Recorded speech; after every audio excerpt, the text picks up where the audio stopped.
What's up, guys? This is Justin from the Board Game Losers back with Dungeon Crusade Genesis, Book 1, The Genesis of Evil, Rigorous Games Unlimited. We are continuing this playthrough. Last time, basically, was a very short episode because we essentially just ran around the map a bit, trying to get in position. We got feared out of a chamber, unfortunately, with an absolutely atrocious roll by our paladin. But that's alright.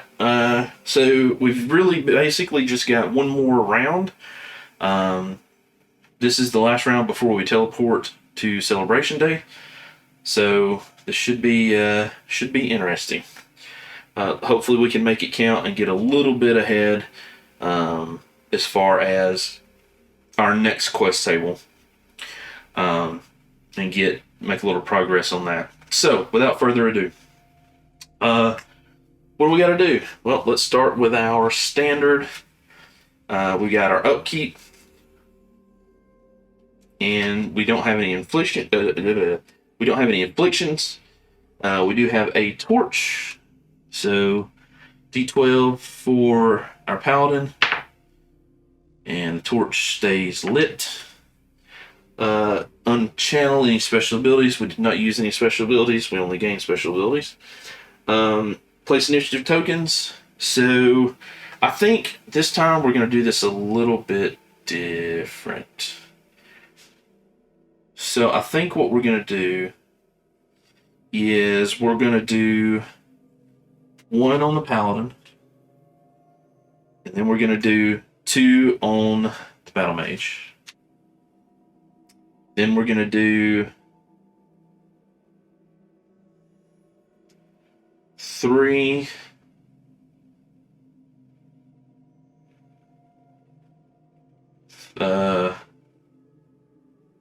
on the battle mage, four on the paladin, five on the paladin, six on the battle mage.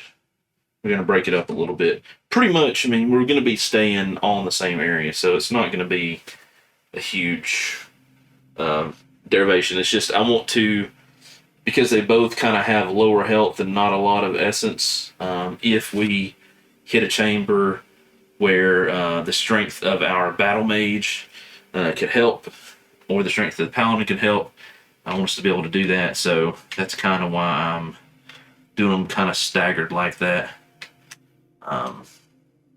We'll see how it works. But this will be the last round before we go into Celebration Day. So that takes care of that. Our token on the teleport track. Place that. It is now on the one. Will be on the one spot. So if we go look at the UI boards, boom. So even though we would technically start next turn, as soon as we start it in the upkeep phase, we'll put one on here, and immediately we're out doing village things, doing the Celebration Day. So that's how that's going to work. As it is, oh, you know what I did not do last time? I just realized in the previous video I did not do an encounter. Oh no. Okay, well, we're going to do two in this one, I guess. First encounter. Environment card. Echoing from far away, a loud horn is heard that is inciting rage and fury within the minions. While this environment is in effect, all minions gain +4 to their base movement. Oh, Lord. Okay. Well, alright, you know what? I'll tell you what. So that gets rid of our mining one, which sucks. But we would have drawn that last time. So to fix things, let me just go back and have everybody move the 4 additional spaces now. That'll take care of what would have happened with that environment card. And then we'll draw our actual encounter card for this time. So this is kind of like rewinding back. 4 more spaces for everybody. Wherever they're going to move. So the Orc Archer, blue, would have moved 4 additional spaces And he's trying to get out, so he's going to go the quickest route. So that's going to be here. 1, 2, 3, 4. Blue Orc Archer, Red Orc Archer. Saw her and then converted to raiding. So it's kind of the same path the blue took. So 1, 2, 3, 4. The Green Goblin Footman is going to go 4 more, which means 1, 2, 3. That's a decision he's got to make. He's choosing orange. 4. The blue Blackrock, he's got 4. He's going to have to make a decision. So 1. Green. Oh, it's continuing straight. 2, 3, 4. I'll head it that way. And the blue Cultist of Zul is going to 1, 2. Now she's got to make a decision. And going back the way she came. 3, 4. Alright, cool. So that catches everybody up to where they're supposed to be, if I had remembered to draw the card last time. So now let's go back. And, yeah, let's draw the encounter card proper for this time. And, wouldn't you know it, Braziers light the way down a darkened path that leads deeper into this forbidden lair. But it's an interlude card, so nothing happens. We like nothing happening. Guardians, nothing to do with the Guardians. We already have taken care of that. So now it's to the heroes. So let's go check out our heroes and see what kind of mischief they can get into. Alright. Here we are. Our first activation with our Paladin. And remember, he's got 2 activations. We're going to go back into this chamber, hopefully, and get some work done. So, moving into the chamber, we get +4 to this roll. We need, yeah, we've got enough even before we roll, but we'll roll.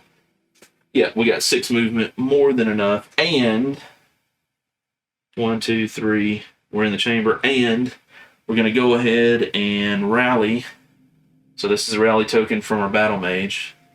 Rally the Battle Mage in here with us. Alright. So they are both now in here. We're fighting this level 3. Let's see what level 3 we're fighting. Alright, so the level 3, got our level 3 champion deck. Shuffle. And it is the Elder Priest. So we've got ranged, chaos, and arcane. No special abilities. But this is good because chaos and arcane are in the wheelhouse of our battle mage, and ranged is definitely in the wheelhouse of our priest. So let me get this set up for the combat. And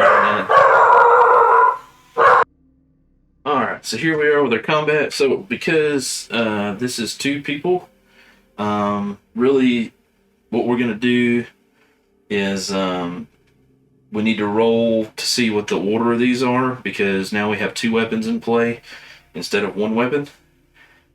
So we're going to roll and order these, reorder these based on that roll, and then we'll assign who's going to do what. So our first, so chaos is going to be first. So that's obviously going to be her, and I'm going to need to mark that somehow. Yeah, well, let's just do this. Chaos is first. Then we've got, oh, that was chaos. Oh, still chaos. Okay. Then ranged, then arcane. So, chaos was going to be our, well, chaos and arcane, so 1 and 3 are going to be our battle mage. This is her bow. And then ranged is going to be obviously the paladin with his +3. So if he can hit once and she can hit once, that'll take out the priest. And that will be a level 3 threat neutralized. Cool. So, starting with Chaos, obviously we're going with that. Her Chaos is +5 with a target of 14 is what we need. 5 is all she gets a bonus for. She doesn't have anything else that's going to help her. A 9 and a 6 is a 15, so even just with that roll is enough to hit. That is 2 damage against the Elder Priest, and this is a standard Elder Priest, no special abilities. So there you go. Next we're going to do ranged, so that's going to be Paladin, and looking for a 15. He has 4, 6 from his bow and his necklace. All right, is it a necklace? No, that's his. Oh, that's his boots. From his bow and his boots, +6. Tank is really excited about this roll. Looking for a 15. That's kind of high. Ooh. Okay, 8 and 4 is 12, and 6 is 18, so that is plenty. That is a hit, and the Elder Priest has been slain. Alright, the next thing we're going to do is we're going to do our loot roll. We need a 9+. To get anything, a 9 will get us 200 gold, 16+ will get us a 9. 4 will get us nothing. So we did complete this, so this is a level 3 monster. So we're going to remove that token from our quest. So there's that token removed. So now we just need 2 level 4s to complete out that quest. And cool. So let's go back to the Paladin, let him finish out his next activation, and then it'll be the Battle Mage, or his next action with that initiative token 1, and then it'll be the Battle Mage. Alright, so next action is just going to be a move action, moving out of that room down this way. And let's see what happened. 5 and 4 is 9, so plenty of room. 1, 2, 3, 4, 5, 6. This is already, yeah, he's already raiding, so nothing changes there. And that ends the initiative token 1 activation. Initiative token 2 has already been used. Remember, we use that to rally the Battle Mage. And remember, we can, in solo mode, we can rally in a chamber. We just cannot rally in the dungeon. So that takes care of that. So we'll go on to initiative token 3, which is the Mage's. And of course, she has her 2 actions. The first of which will be movement. We're going to try to get in here into this room. Yeah, we're going to park him right outside of this chamber. No, he's parked outside the chamber. We've got to do the movement for Battle Mage. I don't think I've done that. I had to stop the video for a minute, and I don't remember, so we're just going to reroll. So this is for the Battle Mage's movement. That is a 6. 1, 2, 3, 4, 5. Haha! She can't make it in there with that action, but she can with the next one. All she needs is 2 to get in there, which she has. She is also going to rally. That's initiative 3, so she's going to rally 4, which is, of course, our Paladin. And he would roll for movement. All he needs is 1 to get in. So he is in here. So we're going to fight a level 4. If we beat the level 4, we get to draw something out of the crate. So let's see what we have to fight. A level 4 champion. Yikes. That's scary. I don't know that I've ever fought a level 4 champion, just to be perfectly honest. So let's just hope that we don't draw the dual chamber. There's only a couple of those. We've drawn that one time. You shuffle these up. We don't want to do that. Give it a quick cut. So we're going to be fighting Oh gosh. Oh my lord. Beast of the Faith. We need a 19 in spiritual, a 15 in ranged, and a 17 in chaos. Holy buckets. And it's got 7 health. Jeez. Well, guess what? We're going to be using our angel to do some serious debuffing on this bad boy. That is for sure. All right, there you go. Let's go to the battle cam and see what we can do. All right, so here we are in the chamber, combating the Beast of the Faith. So the first thing we're going to do is we're going to use our Paladin's second token on the Angel of Essence. So here's the token for it, which is going to give him 8 essence. Currently he has none. So 6, 7, 8. And then he is immediately, before any warfare roll, we're going to activate Consecrate Ground, right? So it says before any warfare roll, when activated, all monsters adjacent to the Paladin have their warfare values lowered by 4. This ability remains active for the duration of this turn. So this is going to be active for the whole fight. That's going to cost him 4 essence, so half of what he just got, but I think it's worth it because it's going to drop all the warfare values by 4. That's going to be channeled. Oops. It's going to be channeled. So we will have to remember to unchannel that before we start back. But we're teleporting out at the end of this, so if we can do this, that'll be... Yeah, we'll have taken out the first level 4, so we'll only need 1 level 4, and then the other quest, so finding a couple keys, clearing out a couple dungeons, and then we'll be, of course, clearing out the Guardians, then we'll have completed an entire playthrough, which is amazing. Okay, so, first thing we're going to do, we are going to check, do we have any kind of special abilities? We do not. So we've got spiritual, ranged, and chaos warfare types. What's going to be the order? Spiritual first, and then chaos, and then ranged. So that's going to be our order.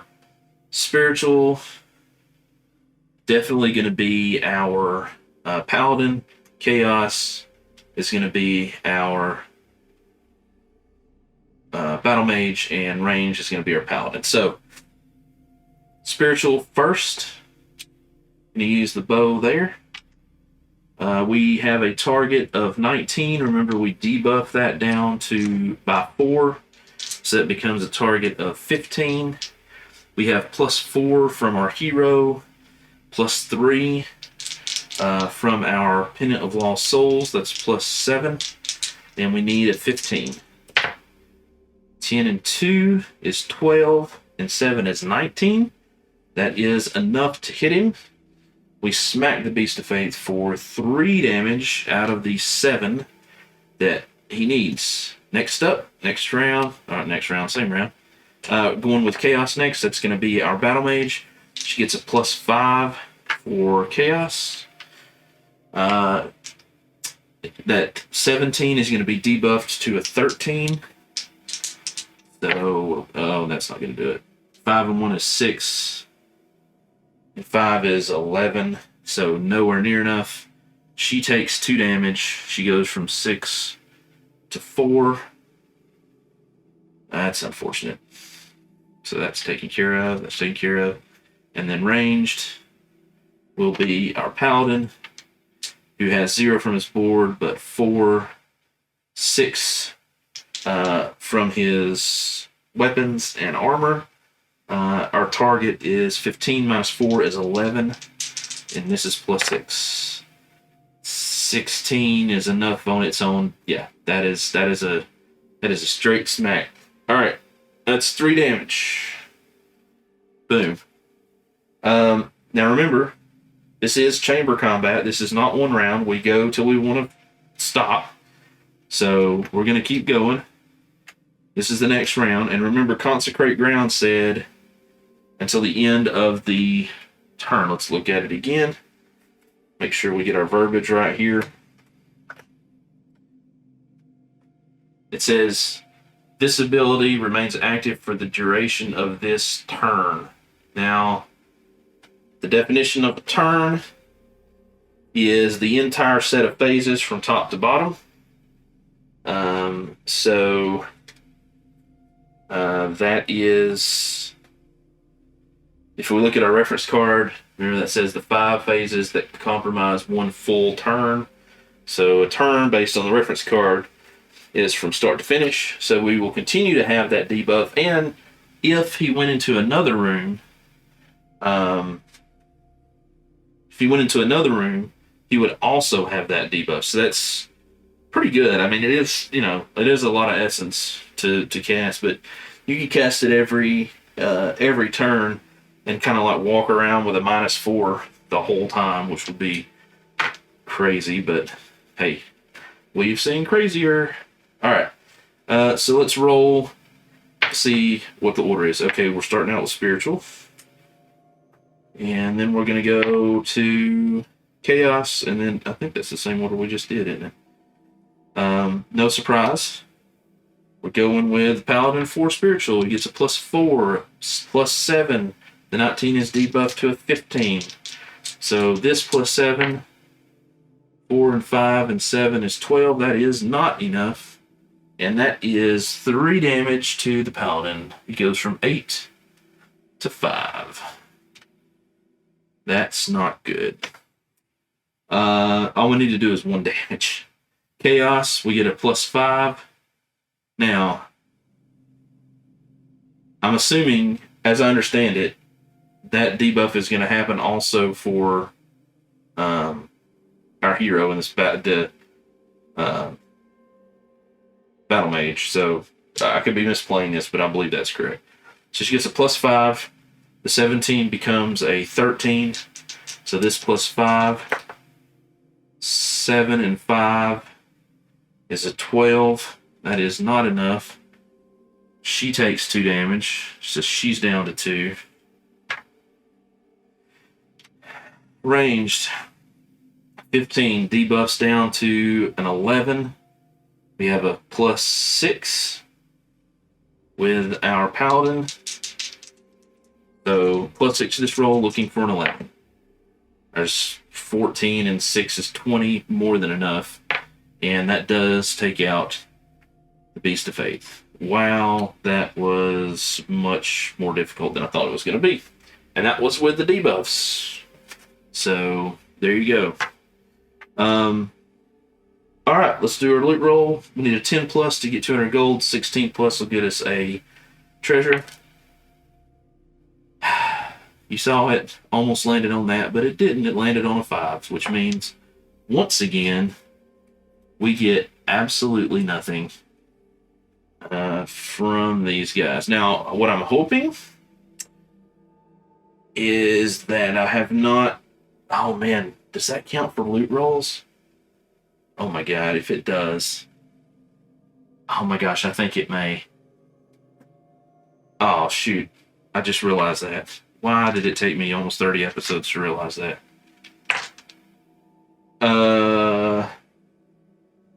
Yeah, I think I'll have to double check that. I feel like, though, that card has to do with loot, too, so I think we should have been reducing our target numbers by 3 for everything we rolled. Like, in this case, it wouldn't have mattered, but it may have mattered before.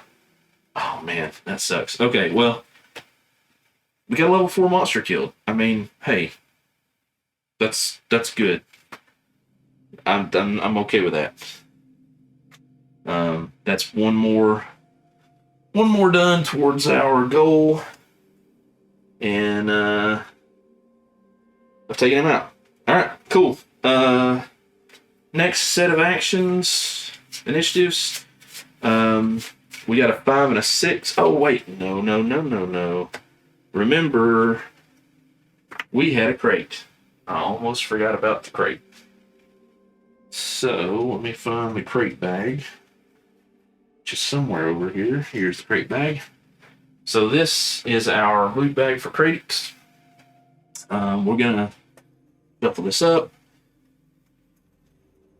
draw a random one out. We get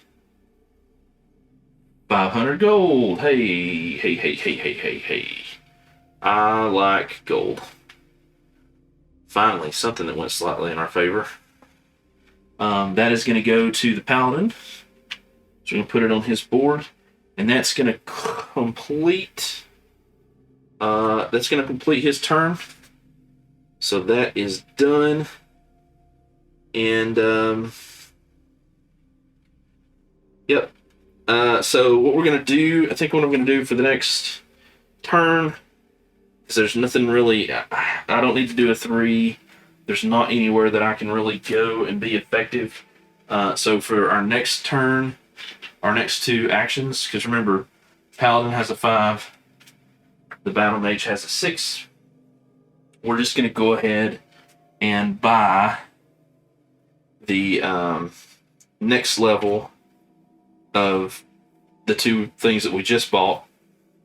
I mean, ultimately we would do this anyway, but we'll just go ahead and do it.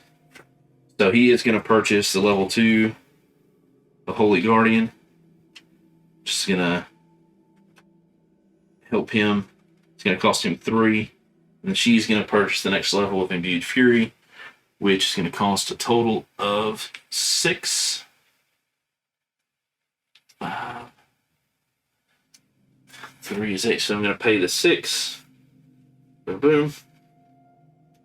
And there's still plenty to level them up. Yeah, yep. Cool. All right. That ends their activations. All right, we're going to go ahead and go to this, and we'll roll for everything, but at this point, nobody's going to be able to get out. So as long as they don't get out, which I don't think it's even possible for anybody to get out, then we'll be good, because beginning of next turn, Celebration Day happens. All right, cool. So let's start with the Blue Orc Archer, who is over here. Remember, he's rating technically. So that is a 7. Actually, I take that back. That is a 7. He gets +3, but he also gets +4 from that horn. So that is a +7 total. 3, 4, 7. So he gets a total of 11 move. So 1, 2, 3, 4, 5, 6, 7, 8, 9, 10, 11. Wow. Red Orc Archer, same thing. +7, so 5 and 7 is 12. So 1, 2, 3, 4, 5, 6, 7, 8, 9, 10, 11, 12. Goblin Footman, also going to be a +7. That's a total of 8. So 1, 2, 3, 4, 5, 6, 7. Technically, we would roll purple, 8. Blue, Blackrock Viper is a +4, so a +8, so that's 2 and 8 is 10. Wow. 1, 2, 3, 4, 5, 6. Roll patrol route. Green, 7, 8, 9, 10. And the blue Cultist of Zul, who's down here. Go ahead and roll for her. She's going to have to make a decision. She gets a +2, and then the +4, so that's 6. 6 and 4 is 10. Going orange. 1, 2, 3, 4, 5, 6, 7, 8, 9, 10. All right, cool. So what we're going to do now is that concludes this video. That actually, at the beginning of the next video, will be Celebration Day. So we're just going to do Celebration Day during the next video. But yeah, that is that means now we're basically 2/3 of the way through. We've completed 2 quest tables. We're 1 monster away from completing one of the 2 quests in the next quest table. So that's exciting. And yeah, good stuff. We're closing in on the end of this. If you have stuck with me through this, you're a champ and a beautiful person. And you definitely have a passion for this. I hope this has been helpful. You know, like I said, I'm doing this playthrough while the Solo Crusader rules kind of are being written. But fortunately, I do get to talk to Roger, and he's watching the videos, and I'm posting questions and stuff on the group and their Facebook group, and I am getting answers, so that's good. But yeah, there you go. We're gonna exit this video, and we will see you in the next video during Celebration Day. Thank you guys for watching and subscribing. This is Justin, and I will see you, my friends, in the next video. Bye, guys.